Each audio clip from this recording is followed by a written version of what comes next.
உணவை மருந்தே உணவு. இன்னைக்கு வாரம் ஒரு கீரை வரிசையில் வெள்ளை கரிசலாங்கண்ணியை பற்றி பார்க்கலாம். 2 விதமான கரிசலாங்கண்ணி இருக்குது. மஞ்சள் கரிசலாங்கண்ணி, வெள்ளை கரிசலாங்கண்ணி. இன்னைக்கு வெள்ளை கரிசலாங்கண்ணியை பற்றி பார்க்கலாம். பொதுவாக இந்த வெள்ளை கரிசலாங்கண்ணி தொடர்ந்து சாப்பிட்டுட்டு வந்தோம் அப்படின்னா இது என்னென்ன பலன் கிடைக்குது அப்படிங்கிறது முதல்ல பார்க்கலாம். முடி நல்லாவே வளரும், கருமையாகும், கண் பார்வை நல்லாவே மேம்படும், கண் நோய்கள் எதுவுமே வராது. அடுத்தது சருமம் பளபளப்பாக இருக்கும்.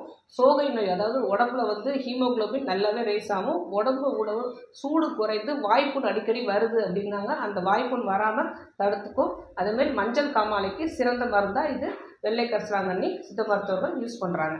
அடுத்தது இந்த வெள்ளை கரிசலாங்கண்ணியை நம்ம உணவாக எப்படி சமைச்சு சாப்பிடலாம் அப்படின்னா, இதோட சேர்த்து துவரம் பருப்பும் இல்லைன்னா பாசிப்பருப்பு, இதோட பருப்போடு சேர்ந்து இந்த வெள்ளை கரிசலாங்கண்ணியை சாப்பிடும்போது இதோட தன்மை, அதாவது இதோட பலன் நம்ம உடம்புக்கு நல்லாவே அதிகமாக கிடைக்கும்.